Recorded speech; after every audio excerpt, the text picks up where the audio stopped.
नमस्कार दोस्तों, अब हम अपना अध्याय 3 आरंभिक नगर शुरू करने जा रहे हैं। तो चलिए सुनते हैं। पुराने भवन का संरक्षण। जसपाल और हरप्रीत अपने घर के पास की गली में क्रिकेट खेल रहे थे। उन्होंने देखा कि कुछ लोग उस खंडहर घर की तारीफ कर रहे थे जिसे गली के बच्चे भुताहा घर कहा करते थे। एक ने कहा, इसकी वास्तुकला तो देखो, क्या आपने कहीं लकड़ी पर इतनी सुंदर नक्काशी देखी है? दूसरी महिला ने कहा, हमें मंत्री जी को पत्र लिखकर कहना चाहिए कि वह इस खूबसूरत घर को सुरक्षित रखने के लिए इसकी मरम्मत कराने की व्यवस्था करे। यह सब सुनकर जसपाल और हरप्रीत सोचने लगे कि इस पुराने खंडहर से लोगों का इतना लगाव क्यों हो सकता है। हड़प्पा की कहानी। अक्सर पुरानी इमारत अपनी कहानी बताती है। लगभग 150 साल पहले जब पंजाब में पहली बार रेलवे लाइनें बिछाई जा रही थी तो इस काम में जुटे इंजीनियरों को अचानक हड़प्पा स्थल मिला जो आधुनिक पाकिस्तान में है। उन्होंने सोचा कि यह एक ऐसा खंडहर है जहां से अच्छी ईंटें मिलेंगी।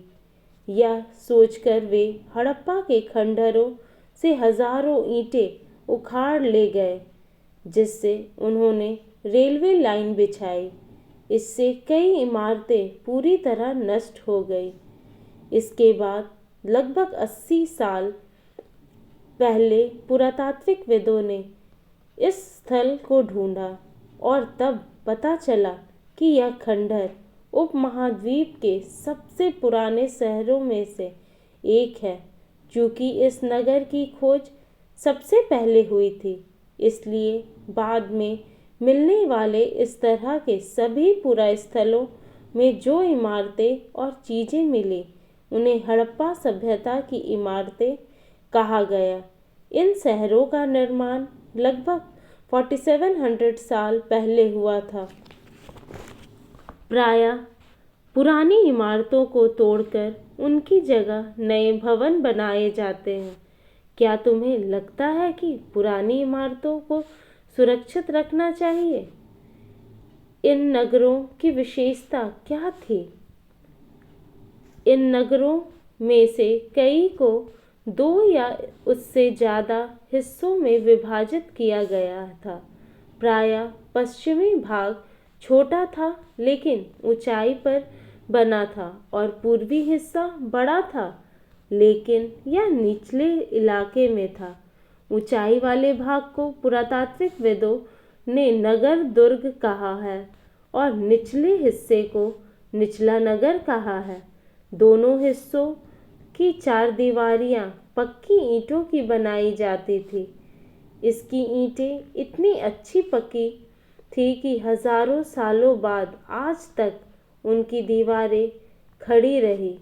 दीवार बनने के लिए ईंटों की चिनाई इस तरह करते थे जिससे कि दीवारें खूब मजबूत रहे। कुछ नगरों के नगर दुर्ग में कुछ खास इमारतें बनाई गई थी। मिसाल के तौर पर मोहनजोदड़ो में खास तालाब बनाया गया था जिसे पुरातात्विकविदों ने महान स्नानागार कहा है। इस तालाब को बनाने में ईंट और प्लास्टर का इस्तेमाल किया गया था। इसमें पानी का रिसाव रोकने के लिए प्लास्टर के ऊपर चारकोल की परत चढ़ाई गई थी। इस सरोवर में 2 तरफ से उतरने के लिए सीढ़ियां बनाई गई थी और चारों ओर कमरे बनाए गए थे। इसमें भरने के लिए पानी कुएं से निकाला जाता था। उपयोग के बाद इसे खाली कर दिया जाता था। शायद यहाँ विशिष्ट नागरिक विषय अवसरों पर स्नान किया करते थे। कालीबंगा और लोथल जैसे अन्य नगरों में अग्निकुंड मिले हैं जहां संभवतः यज्ञ किए जाते होंगे। हड़प्पा, मोहनजोदड़ो और लोथल जैसे कुछ नगरों में बड़े बड़े भंडार गृह मिले हैं। भवन, नाले और सड़कें। इन नगरों के घर आमतौर पर 1 या 2 मंजिले होते थे। घर के आंगन के चारों ओर कमरे बनाए जाते थे। अधिकांश घरों में एक अलग स्नानघर होता था और कुछ घरों में कुएं भी होते थे। कोई नगरों में ढके हुए नाले थे। इन्हें सावधानी से सीढ़ी लाइन से बनाया जाता था। हर नाली में हल्की ढलान होती थी ताकि पानी आसानी से बह सके। अक्सर घरों की नालियों को सड़कों की नालियों से जोड़ दिया जाता था, जो कि बाद में बड़े नालों में मिल जाती थी। नालों के ढके होने के कारण इनमें जगह जगह पर मेनहोल बनाए गए थे, जिनके जरिए इनकी देखभाल और सफाई की जा सके। घर, नाले और सड़कों की निर्माण योजनाबद्ध तरीके से एक साथ ही किया जाता था। यहाँ पर वर्णित घरों और पिछले अध्याय में वर्णित घरों में तुम क्या अंतर दिखाई देता है? कोई 2 अंतर बताओ। नगरीय जीवन। हड़प्पा के नगरों में बड़ी हलचल रहा करती होगी। यहाँ पर ऐसे लोग रहते होंगे जो नगर की खास इमारतें बनाने की योजना में जुटे रहते थे। ये संभवतः यहाँ के शासक थे।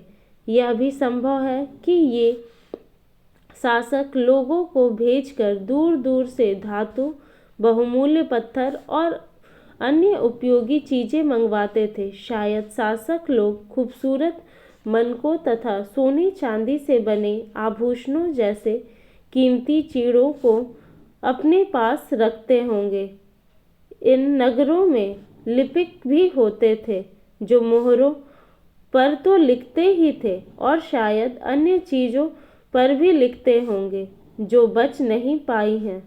इसके अलावा नगरों में शिल्पकार स्त्री पुरुष में रहते थे जो अपने घरों या किसी उद्योग स्थल पर तरह तरह की चीज़ें बनाते होंगे। लोग लंबी यात्राएं भी करते थे और वहां से उपयोगी वस्तुएं लाते थे और साथ ही लाते थे सुदूर देशों की किस्से कहानियाँ। मिट्टी से बने कई खिलौने भी मिले हैं जिनसे बच्चे खेलते होंगे। नगर में रहने वाले लोगों की एक सूची बनाओ। क्या इसमें से कुछ ऐसे लोग हैं जो मेहरगढ़ जैसे गांवों में रहते थे? नगर और नए शिल्प। आओ अब कुछ ऐसी चीज़ों के बारे में अध्ययन करें जो हड़प्पा के नगरों से प्राप्त हुई है।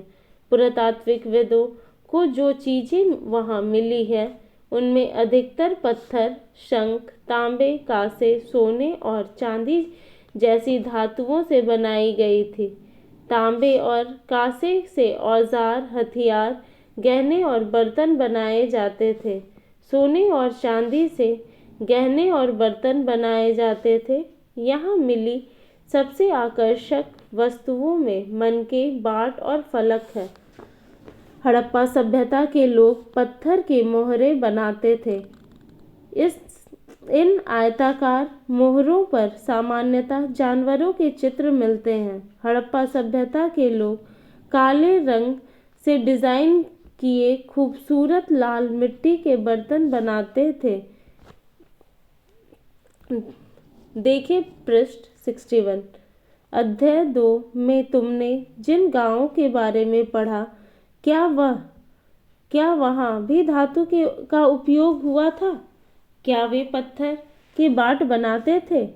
संभवतः 7000 साल पहले मेहरगढ़ में कपास की खेती होती थी। मोहनजोदड़ो से कपड़े के टुकड़े के अवशेष, चांदी की एक फूलदान के ढक्कन तथा कुछ अन्य तांबे की वस्तुएं से चिपके हुए मिले हैं। पक्की मिट्टी तथा फ्लायंस से बनी तकलियां सूत कटाई का संकेत देती है। इनमें से अधिकांश वस्तुओं का निर्माण विशेषज्ञों ने किया था। विशेषज्ञ उसे कहते हैं जो किसी खास चीज को बनाने के लिए खास प्रशिक्षण लेता है, जैसे पत्थर तराशना, मनके चमकाना या फिर मोहरों पर पच्चीकारी करना आदि। पृष्ठ 28 पर चित्र देखो कि मूर्ति का चेहरा कितने आकर्षक ढंग से बनाया गया और उसकी दाढ़ी कितनी अच्छी तरह दिखाई गई है। यह किसी विशेषज्ञ मूर्तिकार का ही काम हो सकता है। हर व्यक्ति विशेषज्ञ नहीं हो सकता था। हमें यह पता नहीं है कि क्या सिर्फ पुरुष ही ऐसे कामों में प्रशिक्षण हासिल करते थे या फिर केवल महिलाएं ही।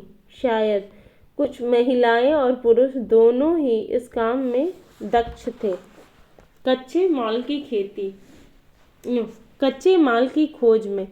कच्चा माल उन पदार्थों को कहते हैं जो या तो प्राकृतिक रूप में मिलते हैं या फिर किसान या पशुपालक उनका उत्पादन करते हैं, जैसे लकड़ी या धातुओं के अयस्क प्राकृतिक रूप से उपलब्ध कच्चे माल हैं। इनसे फिर कई तरह की चीजें बनाई जाती है। मिसाल के तौर पर किसानों द्वारा पैदा किए गए कपास को कच्चे माल कहते हैं, जिससे बाद में कताई बुनाई करके कपड़ा तैयार किया जाता है। हड़प्पा में लोगों को कई चीजें वहीं मिलती थी, लेकिन तांबा, लोहा, सोना, चांदी और बहुमूल्य पत्थरों जैसे पदार्थों का वे दूर दूर से आयात करते थे। हड़प्पा के लोग तांबे का आयात संभवतः आज के राजस्थान से करते थे। यहाँ तक कि पश्चिम एशियाई देश ओमान से भी तांबे का आयात किया जाता था। कांसा बनाने के लिए तांबे के साथ मिलाई जाने वाली धातु टिन का आयात आधुनिक ईरान और अफगानिस्तान से किया जाता था। सोने का आयात आधुनिक कर्नाटक और बहुमूल्य पत्थर का आयात गुजरात, ईरान और अफगानिस्तान से किया जाता था। नगरों में रहने वालों के लिए भोजन।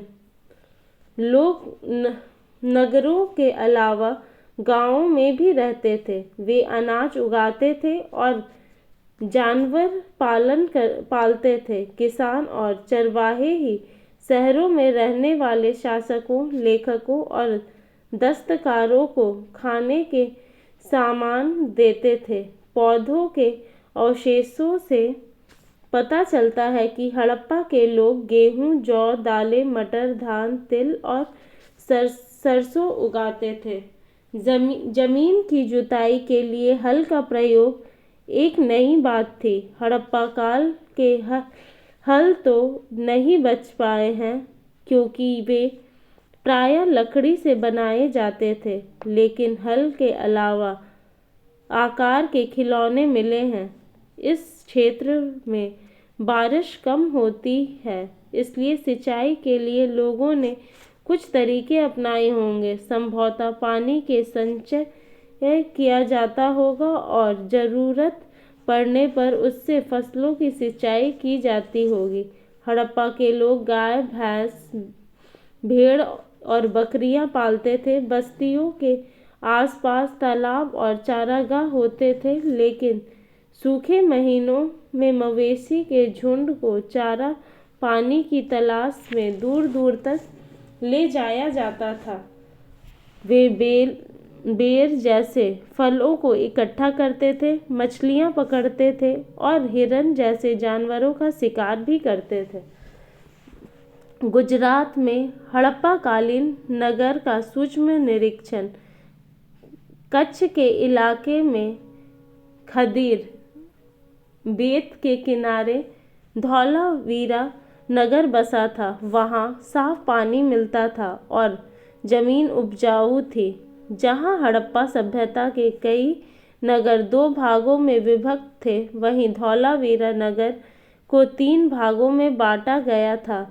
इसके हर हिस्से के चारों ओर पत्थर की ऊंची ऊंची दीवार बनाई गई थी। इसके अंदर जाने के लिए बड़े बड़े प्रवेश द्वार थे। इस नगर में एक खुला मैदान भी था जहाँ सार्वजनिक कार्यक्रम आयोजित किए जाते थे। यहाँ मिले कुछ अवशेषों से हड़प्पा लिपि के बड़े बड़े अक्षरों को पत्थरों में खुदा पाया गया है। इन अभिलेखों को संभवतः लकड़ी में जड़ा गया था। यह एक अनोखा अवशेष है क्योंकि आमतौर पर हड़प्पा के लोग मुहर जैसी छोटी वस्तुएं पर पाए जाते हैं। गुजरात की खंबात की खाड़ी में मिलने वाली साबरमती की एक उपनदी के किनारे बसा लोथल नगर ऐसे स्थान पर बसा था जहाँ कीमती पत्थर जैसे कच्चा माल आसानी से मिल जाता था। यह पत्थरों, शंखों और धातुओं से बनाई गई चीज़ों का एक महत्वपूर्ण केंद्र था।